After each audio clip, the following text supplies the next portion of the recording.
Alright, hello everybody, Resonance here, and today I'll be giving you all my list of my favorite off-meta decks in the Hearthstone Knights of the Frozen Throne expansion. The next expansion, Kobolds and Catacombs, is right around the corner, and I'll be doing a live stream of that on Friday at 1 PM Pacific time, and if you follow me on Twitch, Facebook, and Twitter, that way you'll get a notification on when I'm live streaming next. That's the best place to ask me questions about cards and have me take a look at your deck lists. I've already got Hearthstone tutorials, deck reviews, card reviews, and creative off-meta deck highlights on my channel, links in the description below, so today I figured it would be a very fitting end to the Knights of the Frozen Throne expansion with a little retrospective on it. I'm a firm believer that Hearthstone is best enjoyed when not taken too seriously, so I really wanted to do something different today, and showcase the most fun decks of the expansion that also kinda work well enough that you can still earn some stars. And of course, thank you so much in advance for supporting the content that I do for games beyond just Age of Empires 2, as it not only helps grow the channel, but it also helps grow the Age of Empires 2 community by exposing more people to the game. So while I work on my Age of Empires 2 balanced discussion video, which will take a few weeks, let's talk about one of my other favorite games, Hearthstone. If you're new to the game, then I definitely encourage you to check out my Hearthstone tutorial first, link in the video description below. So initially, Knights of the Frozen Throne was praised for its dark theme and creative Death Knight hero mechanics, which I personally loved. But the metagame quickly devolved into a Jade Druid infestation, in part due to their growing amount of efficient mana ramp cards, the Wrath of Spreading Plague, and all of that comboed with Ultimate Infestation for everyone's favorite Hearthstone experience, facing an infinitely growing legion of larger and larger green men. Blizzard then stepped in with some sweeping balance changes and making sure to kill off Warrior along the way, but Warrior actually survived, thanks to in part to Dog's very innovative Dead Man's Hand Warrior deck, and also thanks to the people who don't read the nerfs and still played Pirate Warrior with Fiery War Axe. This is not one of the decks I'll be featuring today because it's actually really skill intensive for a Hearthstone deck, and after being crushed by enough Jade Druids during the first month, I chose to settle down, take out a mortgage on a new home in a peaceful neighborhood, and hang out somewhere around rank 15 to 10, where I could relax and play some of my favorite decks of the expansion. I actually can't afford to take out a mortgage or anything close right now, as this is currently my only source of income in the short term. So thanks in advance if you can pledge just a few dollars on Patreon, I really appreciate it. Really, the only thing more clever than the Lich King's one-liners is of course my off-meta deck building, as I've managed to build a set of truly mediocre decks that boast a very impressive 45 to 55% win rate and almost no good matchups. However, my decks do all happen to have a 100% fun win rate, so let's get straight into it. Because at the end of the day, I think Hearthstone is best enjoyed when not taken too seriously, and these decks are super fun to play, win or lose. Blizzard also managed to take the very oppressive Freeze Shaman archetype down a notch by nerfing Hex, thank God, because I was lucky enough to open Murabi on both my NA and EU accounts, and I was very worried that I'd be able to get to Legend too fast with that intense Freeze synergy. This reminds me of during my Grand Tournament livestream where I opened 3 Ronins and 2 Skeleton Knights, but as we all know, in the Grand Tournament, you win or you die. And I died a lot, but it was kind of fun with Molten Giants and a Joust Paladin.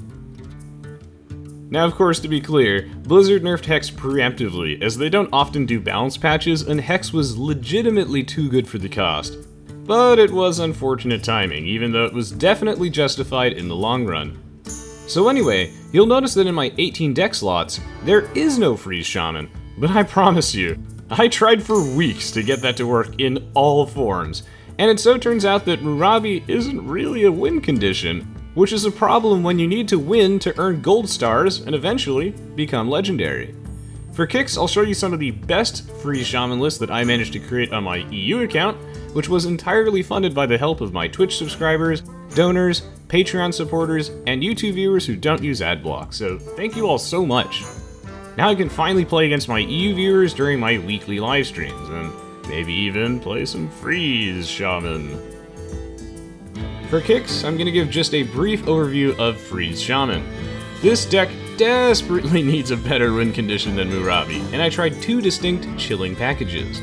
One with Jades, which left the deck really cramped and unable to run card draw or fire elementals, but did give it some valuable late game and more single target removal. And then I have a version without Jades, which has room for Maelstrom Portal, card draw, and healing, which is actually hilariously necessary with Icebreaker. But at the end of the day, both decks failed to get me past around rank 14. They were both fun to experiment with though, and you know I like my meme decks. I just wish the archetype got like one more support card, because while it sucks, it's seriously pretty fun. Honestly, if they print just like one more Freeze-themed elemental, one of these lists could work. I'd really love to see what kind of off-meta decks you all tried to build in the expansions, so please do leave me your favorites in the comments below. After all, one of the best ways to win over my frozen heart is by exchanging Freeze Shaman lists.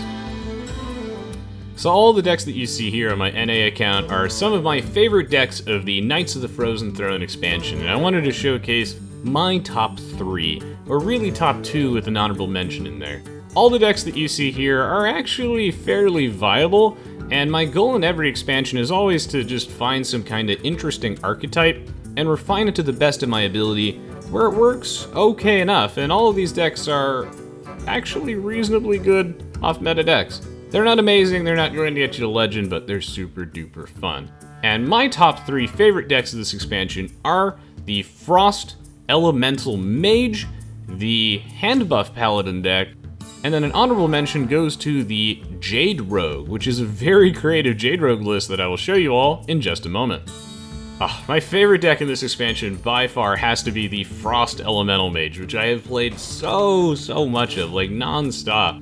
I have tried the version of the deck, of course, without the Freeze package, but the Freeze package is honestly just too much fun. The synergy between Shatter, Glacial Shard, Cold Wraith, Water Elemental, Frostlich Jaina, oh, it's just an absolute blast to play, and I even managed to somehow squeeze in some Tar Creepers too to make it reasonably survivable versus aggro. This deck's main problem is that it just dies in the early game to aggro sometimes, because you really want to wait for some of those value combos whenever possible. But overall, this deck's actually pretty shockingly solid. I've managed to squeeze a lot of wins out of this one, and Baron Geddon has excellent synergy with Frostlich Jaina, which is super fun to actually see that in action. Unfortunately, I didn't manage to get a good clip of that, but it has happened to me many times. And most importantly, this deck actually has the ability to outvalue many powerful control decks in the metagame, except for Jade Druid, of course. Because of Pyros, Pyros is super duper helpful, and then at least the Trailblazer seems like an odd choice, but I assure you that it's responsible for winning me many games, where I'm playing versus a priest player or something like that. This happens all the time. And we're coming down to the last cards. I've been summoning Water Elementals with Frostlich Jaina, but you know, they just keep shotgunning them down with their infinite hero power, which is super obnoxious. But at least the Trailblazer almost always pulls through as just a nice little late game fatigue insurance, and I find that most decks are just not able to deal with it. If anyone else actually does play this deck on the ladder, and it seems to be mostly just me, I think that usually you'd expect to see Skulking Geist instead of at least the Trailblazer, to try and make the Jade Druid matchup just a little bit more winnable, but I've always found that at least the Trailblazer has won me so many other matchup versus all the other control decks that I generally prefer it, and I think it's more of a fun card, but Skulking Geist is certainly a good alternative.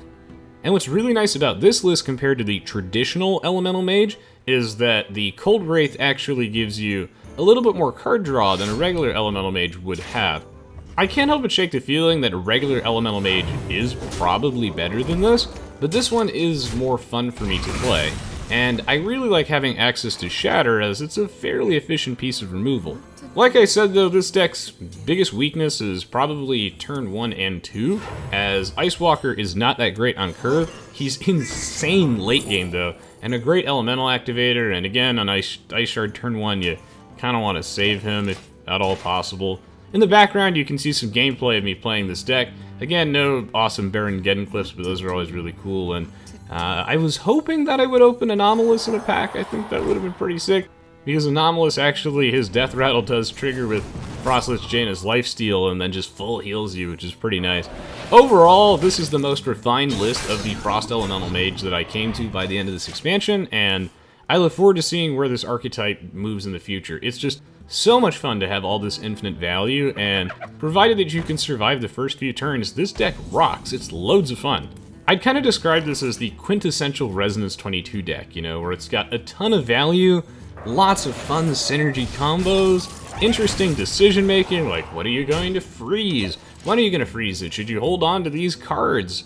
And it's a refined list that's just good enough that I'm winning enough games, but, you know, even though it won't get me to Legend, I'm having an absolutely grand time and able to take on a wide variety of decks because the deck itself is so well-rounded and quite difficult to predict, as people often think they're playing against something else.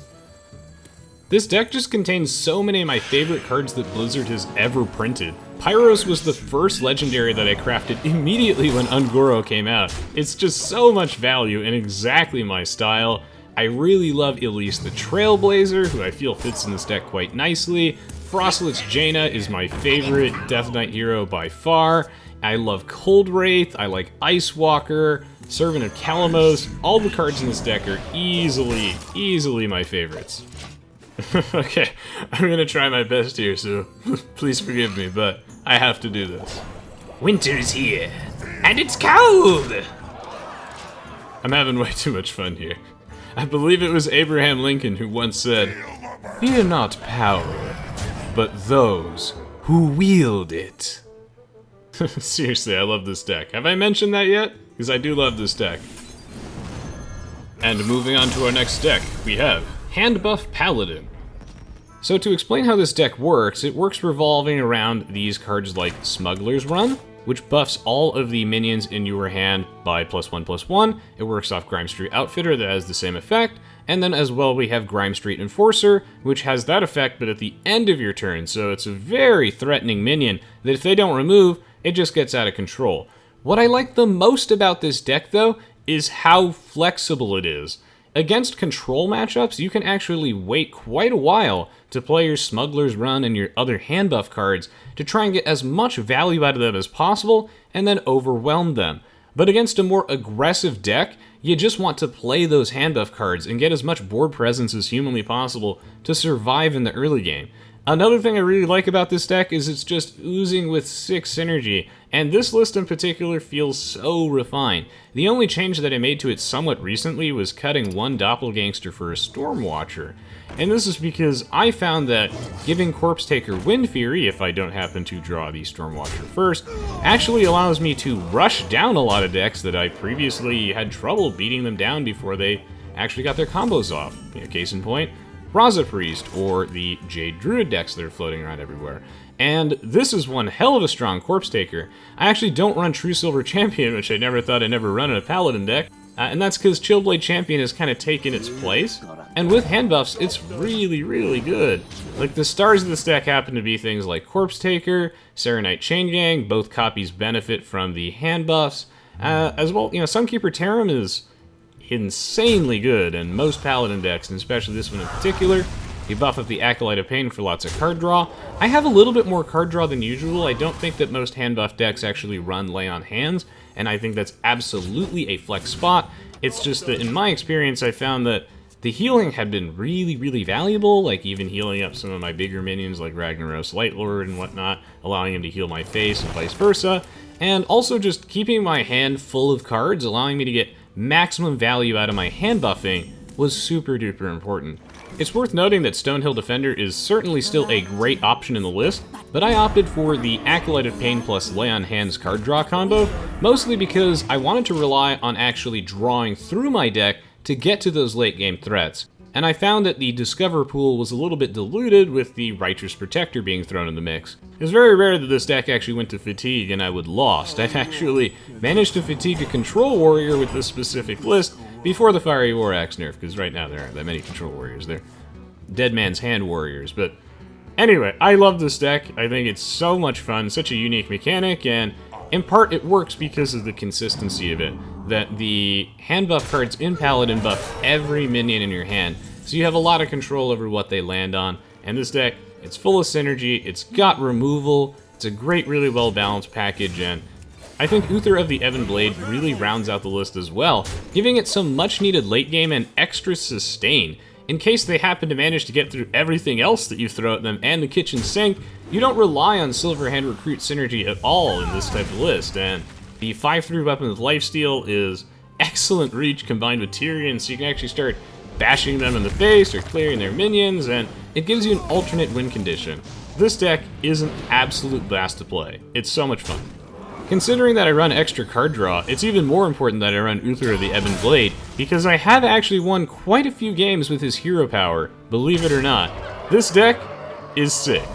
And of course those hero power wins happen to come against really slow control decks. And this all boils down to the flexibility of Handbuff Paladin, with new cards like Righteous Protector, and then Wickerflame Burn Bristle, Corpse Taker, Serenite Chain Gang.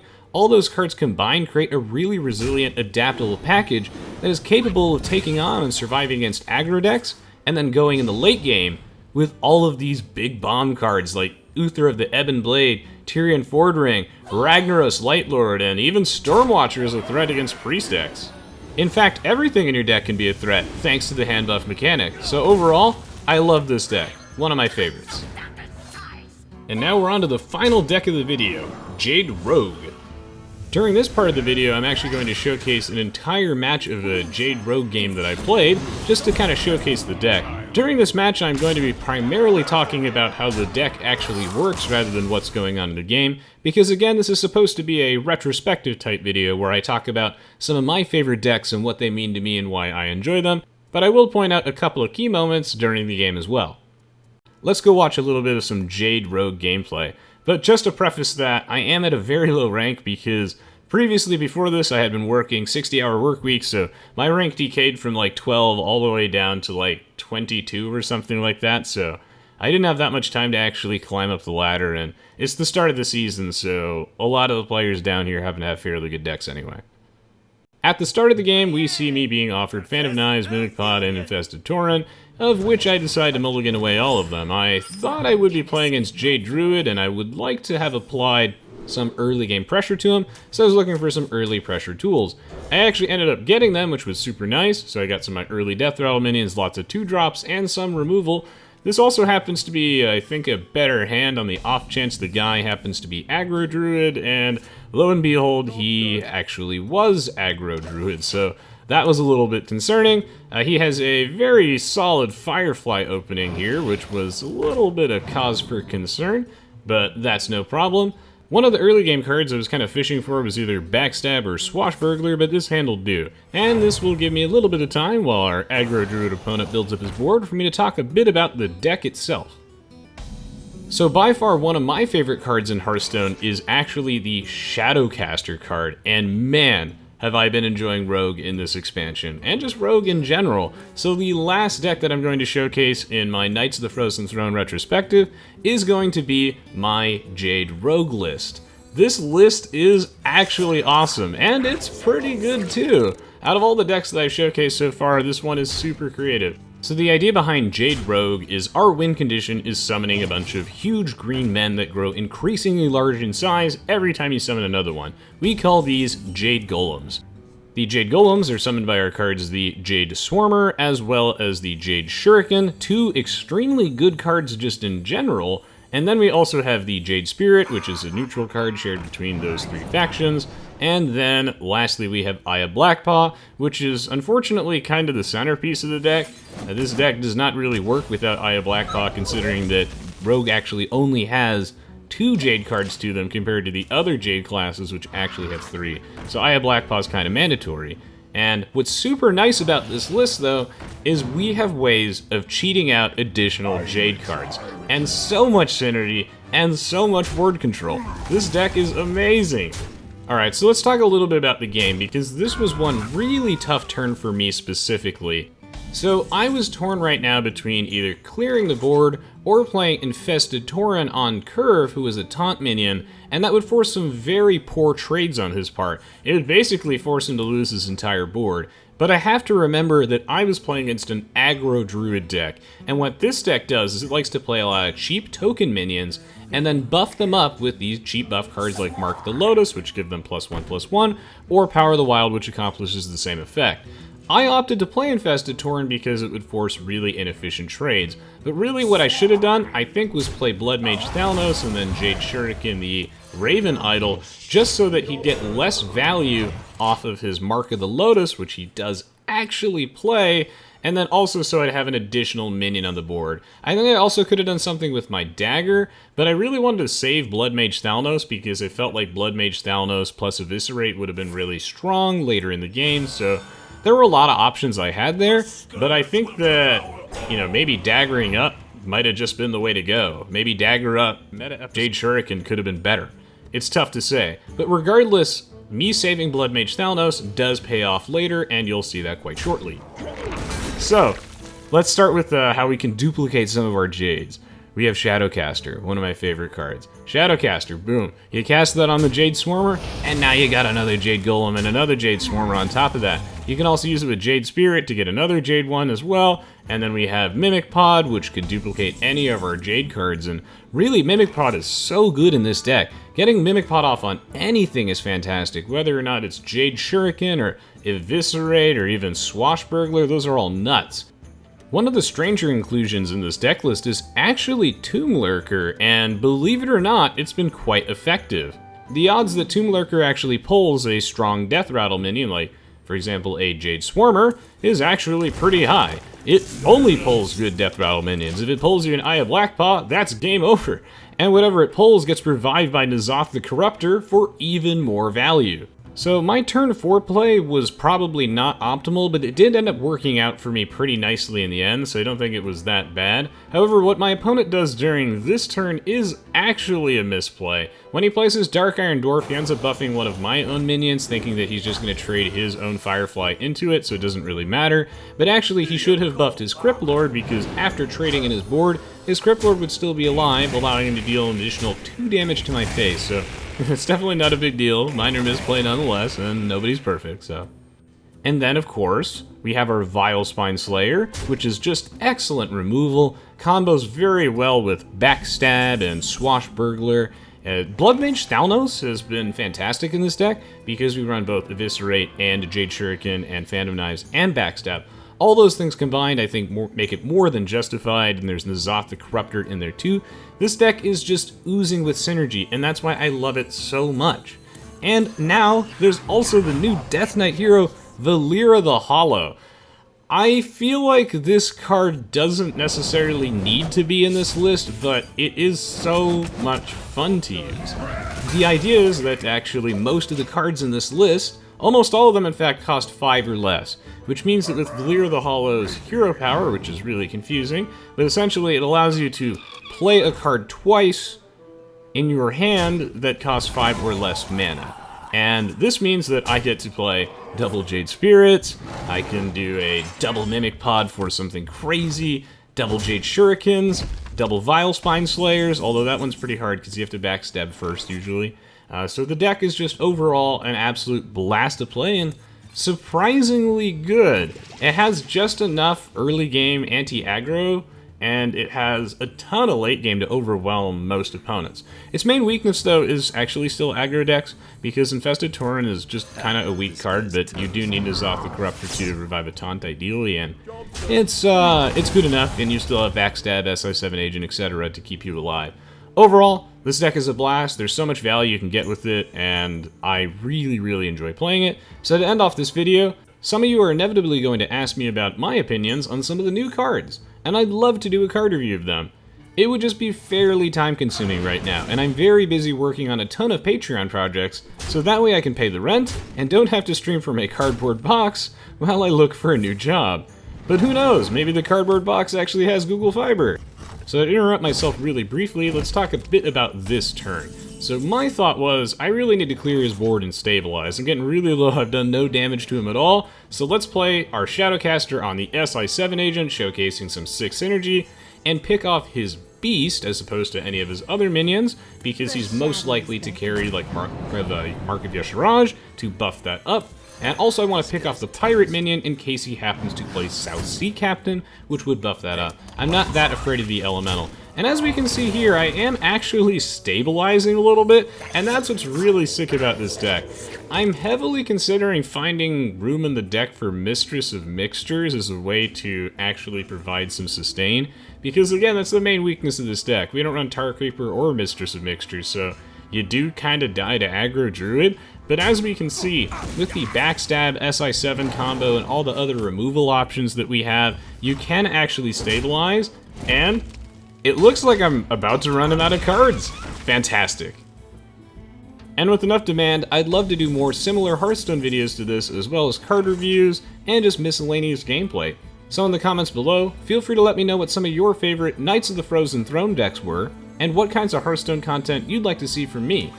In general, I think you'll expect to see me actually commentating the games though, rather than just telling you about the decks. This was more of a retrospective type video. You can definitely expect more Hearthstone content from me in the future, even if it's not a super regular thing, because Hearthstone has always been one of my top 3 favorite games since it came out, and it's the absolute perfect game for anyone with a previous 60-hour work week. Just needs to sit down, unwind, and pull up a chair by the hearth. I know that Hearthstone has a lot of randomness in it, but I think the moment that you accept that the game is supposed to be silly, and stop caring about winning or losing, and instead you start building your own creative decks, and try to focus on refining those, that's when the game gets really fun. Hopefully this video encourages some of you to try Hearthstone, and if it does, then I heavily encourage you to watch my tutorial video on the basics first, because this game has a really rough new player experience right now. My tutorial is super easy to understand, and will guarantee you the best time possible getting started. There's a link to it on the screen and in the video description below. Darkness. Thank you so much as always for supporting the content that I do for games beyond just Age of Empires 2, and I hope that you enjoyed watching this video. There are a ton more Hearthstone videos on my YouTube channel, and if you like my style, then I encourage you to subscribe to my YouTube and follow me on Twitch as well for weekly live streams. I also have a Facebook and Twitter where you can keep up to date with any news, and also know when I'm live streaming next. Lastly, if you're able to give me a hand, I'd really appreciate it if you could check out my Patreon page, links below, to help support the channel. You guys have been great, and I really look forward to seeing you all in the next video.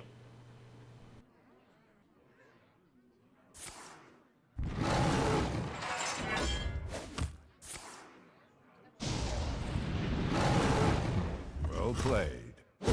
Well played. I concede.